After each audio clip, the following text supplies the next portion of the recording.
Okay, so the way that I first stumbled into this, I mean, I've always had big ideas for Utah. And sometimes I wonder if maybe this is what brought me into this, was so some of these bigger, better ideas can happen for Utah. And it's 3.2 million residents, it's hundreds of thousands of seasonal residents, and it's millions of visitors every year. But what really, how I first stumbled into this was about 6 years ago. An attorney named Virginia Sudbury and another one, Allison Satterley, used a loophole in Utah's courts to tell all sorts of horrible things to the judge about me. And that loophole allows these, what I call imposter members of Utah State Bar, to do this without telling the person. And so, because of that, I experienced all sorts of horrors in court. And at one point, finally asking the judge, you have the right guy, because you've got the wrong guy here. I was expecting him to read his paper in the wrong name and say, see, you've got the wrong case in front of you. This isn't me. But what's horrific is, even though I've been trying to talk to the governor, the attorney general, Utah State Bar, Judicial Conduct Commission, Administrative Office of the Court, all these offices for 5 years, this loophole is still on the court's website today, hidden right in plain sight. And that's just where it allows these imposters to submit documents to the court, and they don't actually have to prove they delivered them to the other party. They can just check a box saying, oh, we mailed them. And it doesn't even have to be certified mail. They can just say they did it. The judge gets the papers. If it's a colluding judge, he knows what's going on, rubber stamps them. They get their 10, 20, 50 grand, whatever they're going for. And the judge just makes a big old mess. And then the years tick by, as I've experienced trying to bring light to this. And there's reasons why. The judge could be just too old-fashioned and not know, and they see those appalling things and they just say, yep, we're rubber stamping this. Or they could be maybe a cheap pawn who has just done a little bit of trading over the years. Or they could be a ringleader. So there's more questions about that. And I'm going to, for now, withhold some of these names because I don't want people to hyper-focus on some of these judges or commissioners. And so until more of these stories come out and come together. But that's how I first discovered this stuff. And with that, and my own experiences from having 3 different attorneys take $3,000 or $4,000 from me up front, and then do nothing, and then 4 weeks later withdraw for their own personal reasons. That's when I started to realize, oh, okay, there's something going on here with Utah State Bar, that these people know they can do this stuff by design from the beginning. These imposters can set up this illusion to target vulnerable people from the very beginning, and run this scheme, and then bail after 4 or 5 weeks and pocket 4 or 5 grand, and there's nothing anyone can do about it, and they'll just go off laughing and on to the next one. But that's when I reported this to Utah, well, tried reporting it to Utah State Bar, and went through their lengthy process, which was an informal process, and then another 6-month formal process. And I realized, okay, this is designed to draw things out so people get overwhelmed, commit suicide, euthanize themselves, like that's designed to do, or let some sort of statute of limitations expire. And you can see this for yourself, that the Utah State Bar is in the Utah Business Directory as registered as a corporation. And that they won't pick up the phone and talk about this shows that they're guilty. They don't want to talk about it because then they would be culpable. So they ignore every report, every complaint that they can, and they just keep pointing fingers. Oh, well, that's not my office, that's their office. And oh, well, that's not my office, that's their office. And it all just goes around and around, or goes to some sort of phone tree that no one ever answers. So from there, I then experienced having an imposter collection attorney harass me over $900 which I was naive enough to fight, and that ended up in like a 2 or 3 year court case that cost thousands and thousands of dollars, which I eventually won.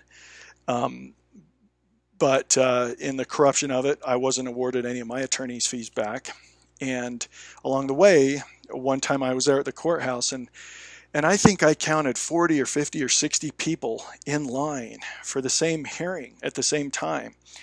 And I realized, okay, this is where the administrative office of the court, who schedules these hearings, where their corruption comes in. Because instead of scheduling one person at a time, they bring everyone in at once, so that that group, who is called a Night Adjustment Bureau, KNIGHT, Night Adjustment Bureau, so that they could bill the same time to every person in line. So instead of just billing one person for 15 minutes of waiting, they could bill 40, 50, 60, 100, however many people they get to show up that day, for 1, 2, 3 hours of waiting.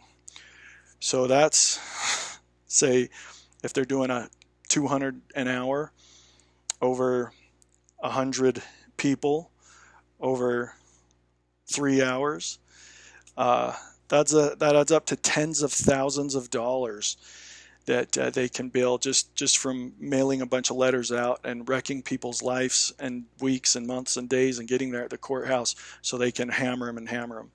And there's 2 judges involved who seem to just rubber stamp everything. And that's what they did to me. That was called a summary judgment, saying, we don't care what you say, you owe this money, we're done. And then that's when I had to get the process going of appealing it. And that was a nightmare, but that exposed how these 2 judges seem to be involved in this rubber stamping, and that this Night Adjustment Bureau can rack up $60,000 in 3 hours. And who knows, maybe these judges own part of Night Adjustment Bureau, maybe other judges do. It's in Utah, that's this dirty secret, that judges can own part of law firms. And they say, well, no, they have to be active, but it's very easy to do. So it shows how judges can be literally profiteering off cases in their own courtroom without anyone knowing it, by doing things like that, by making people wait. Other stories that have rolled in are there's an attorney in Cottonwood Heights named Nate Wall, who forged a parent's name on a relocation stipulation that the other parents then used to show the child and throw that child on a plane a couple hours later and move the child out of state. And this was a blatant forgery, but it's been protected by the Unified Police, detectives, lieutenants, sergeants, Chief Wayne Dial, and then all the way up to Sim Gill. They all, to protect this part of this deception, say that, oh, well, attorneys can do that.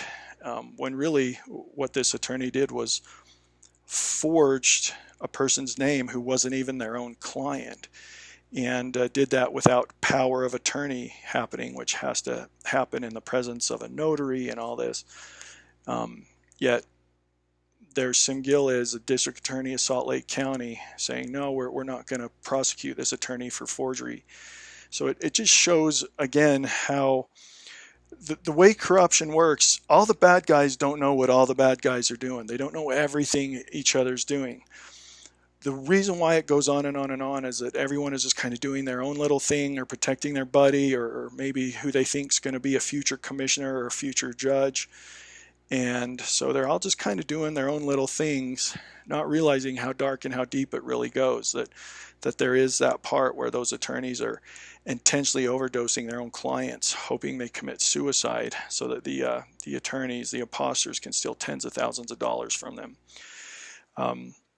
So that's just a blatant cover-up. There's proof of that in black and white. There's voicemails from Sim Gill's office and Unified PD contradicting each other. There's letters from Wayne Dial showing that, oh, this is within the scope of an attorney's duties, when no one, and I challenge anyone out there, any attorney, to show this, where in Utah code does it say if someone hires or retains a member of Utah State Bar to help advocate for them in a mediation, that they are giving that member of Utah State Bar power of attorney over their entire life. It doesn't say that anywhere. So I don't know what law school Sim Gill, his screening staff, all these other people went to, why they would even have this idea, but then we can see, okay, what's going on. And there is the chance that Sim Gill doesn't know his office is doing this, and it's just his corrupt staff are doing it. And I've seen that before in Utah, where someone, a figurehead, is insulated by their corrupt staff, and their staff does all the dirty deeds and sort of puts it in their name, and the person is too overwhelmed, too busy with trivial things or whatever to know. It's kind of that reverse, reciprocating corruption on that side of it. Recently, another story is that there was a person out there who was a parent who committed a forgery of a child's passport a few years ago, who went into 2 different police departments on the same day and told the police departments different things, trying to get the other parent in trouble, trying to get the cops to go, attack or provoke the other parent. But they didn't. That parent has broken court orders, from what I gathered, 40, 50, 100 times, breaks court orders 2 or 3 times a week on average. Will agree to a commissioner to do something, and then the next day file papers with the judge not wanting to do it. And this person then, after doing that and so many other counterintuitive and reciprocating things, then had some papers go to a judge, and the judge, being manipulated by these other attorneys, Virginia Sudbury, Allison Satterley, in this situation as well, just rubber stamped those papers. And rather than holding this person, this parent, accountable, that parent then went on and did some things that resulted in an entire elementary school being exposed to a foreign strain of COVID. And so this just shows how, these little pockets of corruption, like say what Virginia Sudbury and Allison Satterley do, where they use a loophole to get whatever verdict or whatever court orders they want, for their own financial gain, whether that's $5,000 or $50,000 or $500,000, whatever. They just think that that's all they're doing. But as they manipulate these judges, whether the judges are just too old-fashioned, whether they're cheap pawns, or whether they're ringleaders, then that can affect all of us, the entire community. If there was enforcement and there was an actual zookeeper and there were rules, that judge, that situation never would have happened, and solutions would have been put in place that would have got that person guidance or help or whatever, so that there wouldn't be an entire school and its staff exposed to COVID and everything that can lead to. And this is just a small pinch of just what is happening out there. There's other stories of attorneys, imposters, who are using this same loophole to manipulate judges or get the orders they want from judges. There are attorneys, there's Stephen S. Christensen, who will take a few $1,000 as a retainer and then ignore clients for 2 or 3 months, and then tell the clients, hey, you owe me $30,000. When they question it, he says, okay, that means you don't trust me. I'm not your attorney anymore. And then he puts a lien on their home and then starts adding thousands of dollars to the amount to collect it all. And he was actually, one of those clients actually took on the challenge of disagreeing with this in court for more than 2 years and cost like $80,000. And that went clear to the appellate court with Judge Ryan Harris. And Judge Ryan Harris agreed with the client and said, yep, Steve, you can't do this. You shouldn't have billed this person $80,000, and now you owe this person $80,000. And the person had spent something like 40 grand trying to fight it anyway. Um, but instead of Judge Ryan Harris picking up the phone and calling Utah State Bar and saying, hey, let's get this guy out of here, it's almost like he gave him a pat on the tushy and said, get back to work. And that's who some of his victims since then have reached out to me. And I haven't confirmed this, but I was also told by one of the victims that Stephen S. Christensen has had his legal license canceled or revoked in California. But yet, the way Utah State Bar is deceptively set up, they just let him keep rolling. It's almost like these people at Utah State Bar, don't even know what they can or can't do, or they don't do it because it's not in their job description. And so it's just they must just have like truckloads of paperwork that they just move around from place to place perpetually.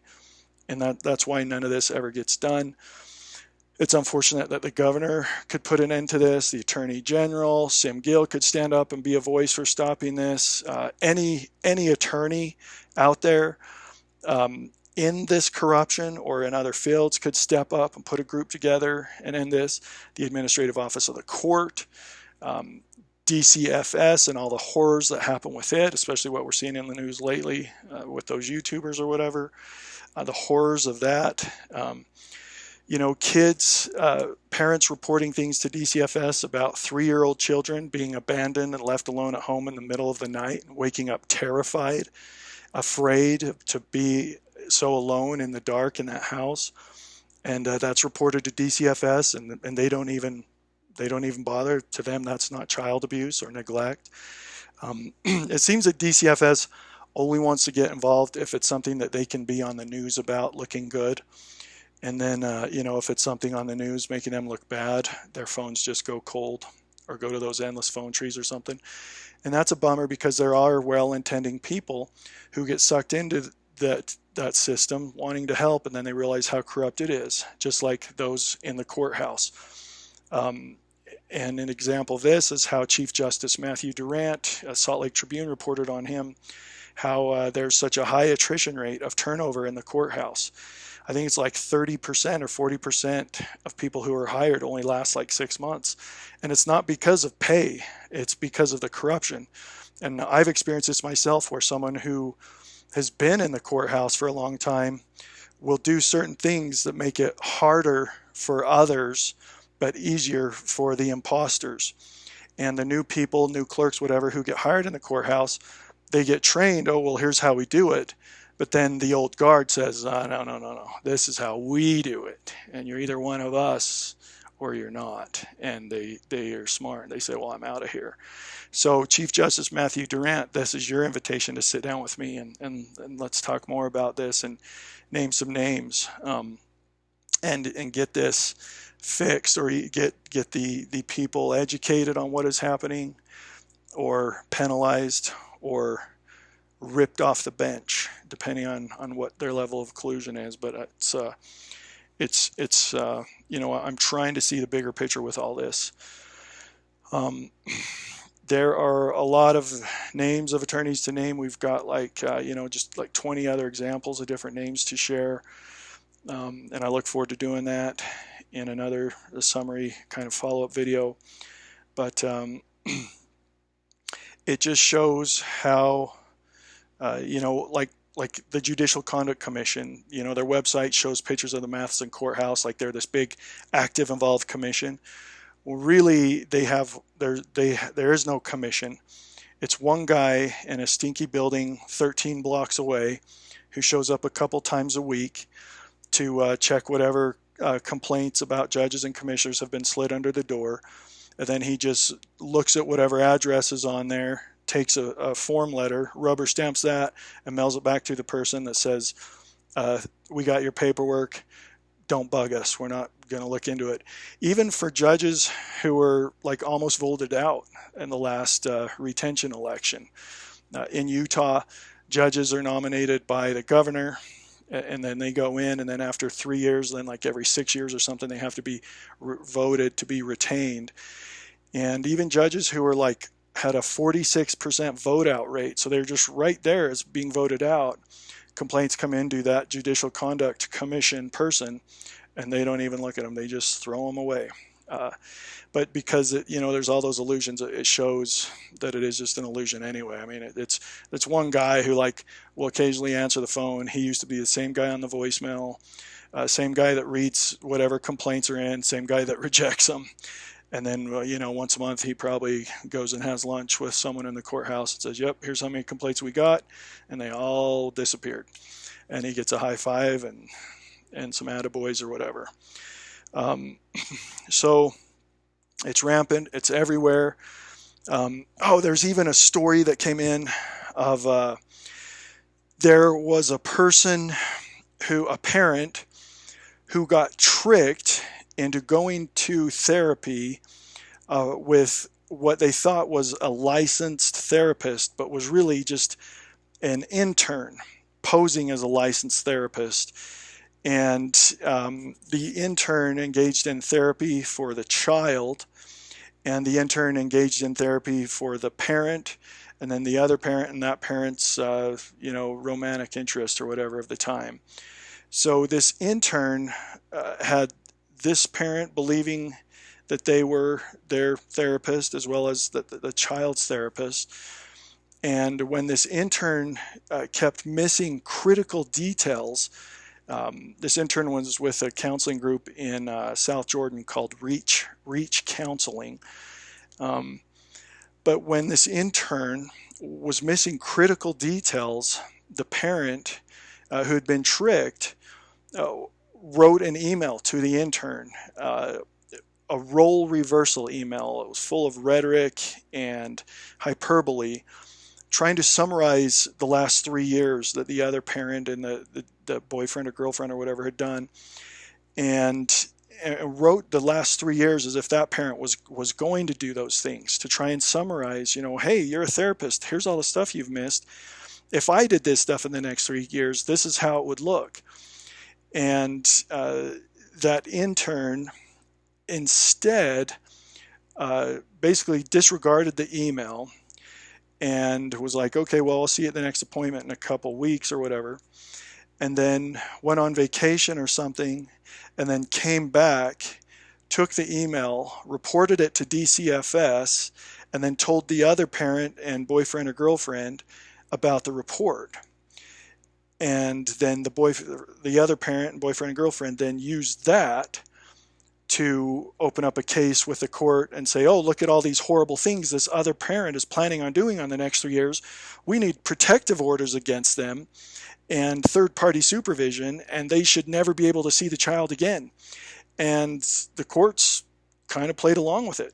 And it's the same names of commissioner, the same judge, all kind of, keep coming up in all these cases.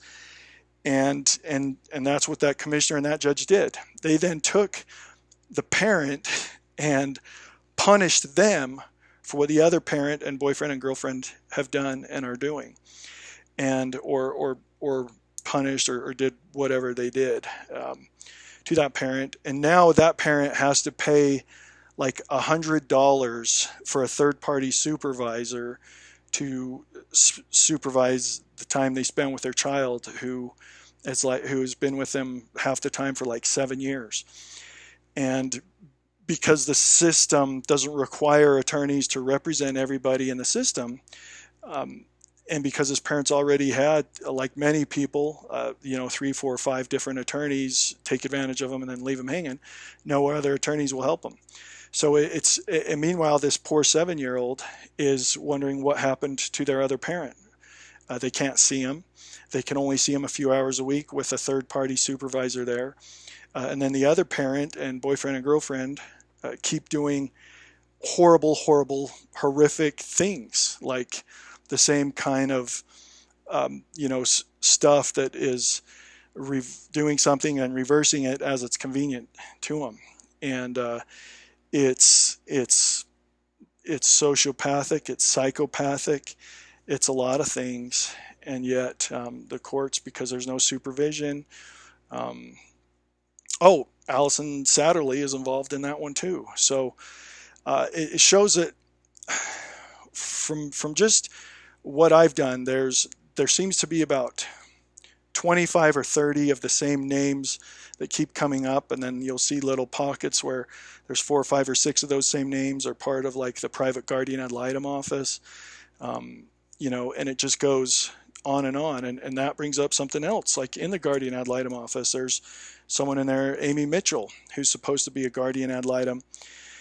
And one story came in, she basically ignored the whole case for 2 weeks and then spent 30 minutes on a phone call with a parent. And then the next day in court, just attacked that parent and brought up just, told blatant lies, brought up just horrible things as a guardian ad litem, and really embarrassed herself because those lies are verifiable. And then there's a private guardian ad litem who kind of did the same thing, waited 2 weeks, and in that case, and in the past 3 months, has only showed up for like 30 seconds to interact with one of the parents and the child. When a private guardian ad litem, in that office, they have a sign that says they're standing in the shoes of the child. And it's like, if the child is your client and you've been off the radar for 3 months, no, there's something fishy going on there too. And of course, the private guardian ad litem is paid by private people, and there seems to, or by the parents. And then the guardian ad litem office seems to be, just scratching each other's backs with judges and whatever they can, pull off a case. But it seems that in that private guardian ad litem side, all they really care about is just having colluding commissioners and judges order as many cases to them as possible, so they can just float all these cases that it's not humanly possible for a dozen private guardian ad litems to address and monitor responsibly. And they give them all to just, okay, one person will float 20 or 30 cases, and the next person, and on and on and on. And children are suffering horrifically because of this, because of these people. It's not even a lack of conscience it's that there is no conscience there, but then there's that actual commission of these acts over and over again for financial gain. It's beyond sociopathic. It's beyond psychopathic. I describe it in the glob of Gotheling as to what it really is. And these people do these things because they're hurt people who are allowed and enabled to hurt others for financial gain. And it's horrific. But in that guardian ad litem office, there's Casey Crandall. There is Katie Brotherson, who are supposed to supervise the private guardian ad litems, the guardian ad litems. They don't return calls when complaints are made. There's another person in there, Stacy Snyder, who's supposed to supervise Casey Crandall and Katie Brotherson. Stacy Snyder doesn't return calls. The director of Utah State Bar won't return a call. Judicial Conduct Commission won't return a call. DCFS, you can call them. They'll laugh at whatever you're trying to report, like a 3-year-old being left alone at night, waking up horrified in the dark, bawling, crying all alone for hours. And then they'll say, oh, that's not a case.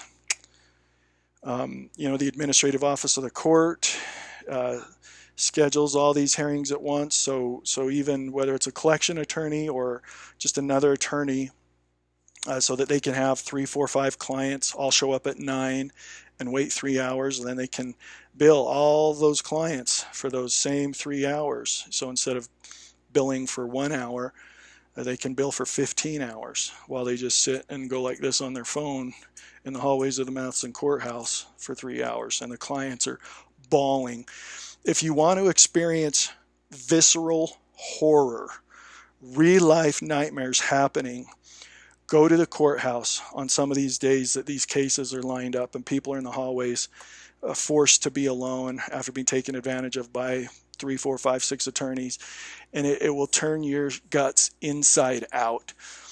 And the horror of it is that these people could have just ignored the whole thing but they woke up, they skipped work, they did everything they could, they got dressed, they showered, they made it to the courtroom, they dealt with whatever parking chaos was happening there. They walk to the courtroom, they sit, they wait for, they're supposed to be there on time, they get there on time, they end up waiting 1, 2, 3, 4 hours, and then the judge or the commissioner just boom blasts them and treats them like dirt. And there's a reason they do that, because they want to provoke the person to go home and kill themselves so they can rob everything from them, or to go home and get drunk and die from an overdose so they can rob everything from them, or go home, get angry, and commit a crime so they can rob everything from them and then make themselves look innocent. It it just goes on and on and on and on. And and the reason why I can't stop talking about this is because it affects all of us. It's not, I mean, it's one thing if it was just, hey, some people are getting divorced, let's drag a mediation on instead of a 2 or 3 hour mediation. Let's make it go 8 hours so we can bill them $5,000 instead of $3,000, and we make a couple grand, ha ha ha, whatever. Yeah, that's what we think would be the worst of it, but that's not even the worst of it. But it ends up where you get these pockets of these imposters manipulating or colluding with these judges, and then it's things that are infecting the entire community, whether it's an elementary being exposed to COVID that didn't have to be, a suicide that then takes all sorts of police and medical response, a crime that takes police and medical response that affects the lives of other people. It's the exploitation of horror. It's the monetization of horror, the profiteering of horror. And they're all doing it as imposters of the law, as imposter ambassadors of the law. And the rails are off. So we need a change. We've seen enough, and it's time for change, and we can't let it happen anymore. I've had people call and say, hey, you tell me when and where, and I will burn these buildings down. And I have to remind them no, because then that makes the bad guys look like victims. And so we're not going to be burning these buildings down. Yeah, we can have protests and all that. I wouldn't be surprised if people start camping out in front of the Matheson courthouse and protest, and we'll get Mayor Mendenhall of Salt Lake City to shut down a lane or two of State Street right down there on the courthouse, right in front of the courthouse, and we'll just make that Occupy State Street or something. But it's time to do this. I've shared with you the ways we can do it. If the feds outside of Utah are listening, this is your time to show that you care about the USA, and to send the jets and get here and do whatever needs to happen with an intermediary government or whatever, because this is where these horrors, all the horrific things in the USA happen with this sort of these illusions that are this rampant in Utah, but there's indications that there's parts of this stuff happening in every state. It's a $240 billion nightmare and cabal. So anyway, let's hope that happens, man, because this should have been done yesterday, a year ago, 5 years ago, 10 years ago. It never should have happened 90 years ago. So other than that, local office of the FBI, don't even bother. I think, like a lot of these offices, there might be well-intending people there, but for the most part, it kind of seems like they've been tricked into kidding themselves. So who knows, maybe we'll see uprisings in these offices of these well-intending people getting together and saying, you know what, we're not going to stand for this anymore. We realize what's been happening. Our boss has been telling us to chase aliens, to chase drones, tricking people that they're aliens. And now we're going to go after some real stuff and make some real good stuff happen. So anyway, that's that. We'll throw out some more names in the next video. Um, but, you know, Governor Spencer Cox, Attorney General Sean Reyes, Sim Gill, Trina Higgins, the U.S. Attorney. She doesn't care. I've delivered reports to her. She won't even pick up the phone and say, "Hey, maybe we got to get some eyes on this." Um, that there's so many stupid things that they will make a committee for to go investigate something. Um, but no one will even pick up a phone to make a call about this to stop this. And meanwhile, tonight there are kids from Logan to St. George and Wendover to Vernal in horror, wondering what happened to their parent, their family, why they can't do this, why they can't do that, why mommy or daddy is bawling, why mommy or daddy is gone from blowing their head off, committing suicide, um, and all for what? So that there can be a few extra numbers and a few people's bank accounts, a few thousand people's bank accounts. I mean, a lot of people went to school for a long time, and a lot of people incurred a lot of debt going to that school. Why should these imposter members of an imposter corporation be allowed to hide behind the law and exploit others to pay off their debt? And to pad their own bank accounts. It is gut wrenching, and I'm gonna go vomit because that's about how I feel after talking about this stuff. So maybe you should too. But meanwhile, my number's 801-278-7000. Anyone is welcome to call me, organize groups, whatever you want to do, so that we can start making more and more noise, to not allow this to happen, regardless of how old-fashioned someone is, or how of an ignorant, cheap pawn they are, or whether they're a ringleader hiding behind a reputation or a family reputation or a family name or something. Um, you know, and it's important that as we do this, we remember to think first. Remember, thinking is hard. That's why most people judge. So let's think first before we judge, and let's give people an opportunity to come clean and to share their story, whether they're a judge or a commissioner or a director or a manager or whatever. And let's watch these people come and tell their story and say, yeah, you know what? Jarman's right. This is how our office is organized, and I didn't know how to fix it. And it's always been like that, and I didn't realize it was so wrong. So anyway, who knows? Maybe one day it'll all be a great movie. But for now, let's go easy on the cops, law enforcement officers, policemen. Just like anything, people have a rough day and do stupid stuff sometimes. But let's remember, in that group, you see one bad cop on YouTube, when there's tens of thousands of fearless, brave people who wanted to serve their community and wanted to do that since they were a little boy or little girl, and realize the difference that they could make. And so let's, as part of the new Utah, I'm looking forward to enabling that and to putting processes in place that allow that to happen in better ways. So anyway, looking forward to hearing more of your stories, and I'm going to punch out for now. Have a good one, and I will catch you later.